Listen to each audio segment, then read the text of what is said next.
unë do ta bëj përpjekjen time maksimalisht sepse ju jeni më i ri, por kemi pas një film Kaçubej që motin e që e shikonin. Ka që të thirrja jon kur luanin me hey Kaçubej. Kaçubej i cili thoshte shpatën kot mos e nxirr, pa lavdi mos e fut. Unë e nxora shpatën. Unë nuk kam më ta fus pa lavdi. Mbas kaq kohësh ke pasur oferta majtas, djathtas prej vitesh, sepse në përgjithësi mjekët i duan të gjithë. I duan particë duke qenë se mjekët i duan njerëzit.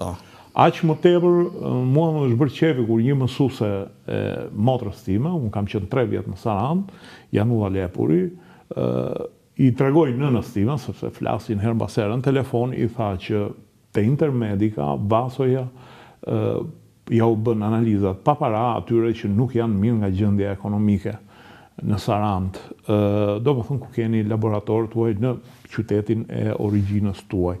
Ndërkohë, prandaj thash që mjekët i duan, ndërkohë, kjo është një politikë që afrohet një çik më majtas, po mund ta kapësh edhe si djathtas, edhe të djathtat duan të bëjnë të mira nganjëherë. Midis majtas dhe djathtas, ç'është zgjodhe majtas?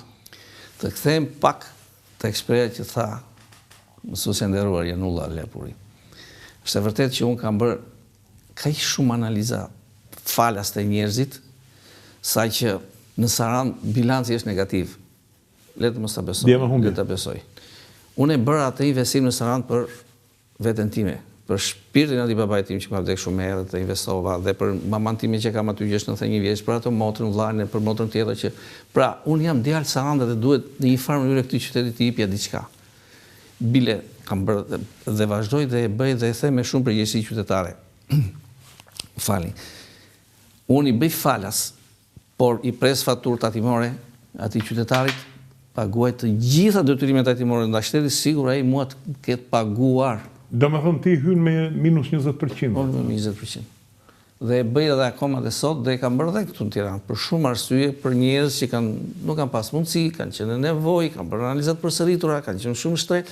Pra në një farë mënyrë kam bërë mix ndërgjegjen time sociale me atë të detyrës së mjekut apo dhe të biznesmenit që ka një shtet i cili ka ca ligje të caktuara për të cilat duhet të zbatosh. Dhe unë për të qenë korrekt në shtetin, çdo njeriu që vjen laborator, se do paguaj 100%, 50% apo falas, unë pres faturën ndaj shtetit.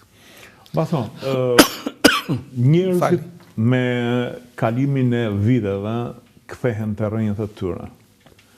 Është kjo edhe një nostalgji që ke pasur ti duke u kthyer në Sarandë?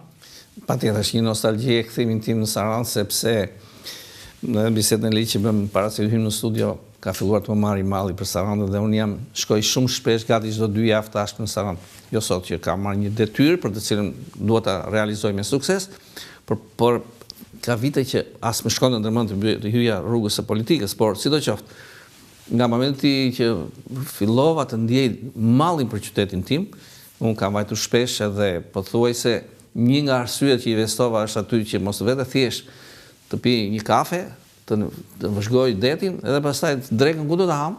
Jo. Të vete të ri, të punoj, të ofroj, të bëj, të ndjeje mirë që mund të ofroj diçka tek ata njerëzit dhe po ju them sa mirë bëra që e hapa.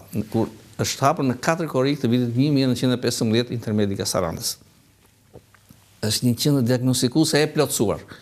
Skaner, grafi, mamografi, panoramex, gastroskopi, kolonoskopi, urologji, laborator, të gjitha këto, një spital, një qendër, një poliklinik e përkryer me aparaturat më të fundit.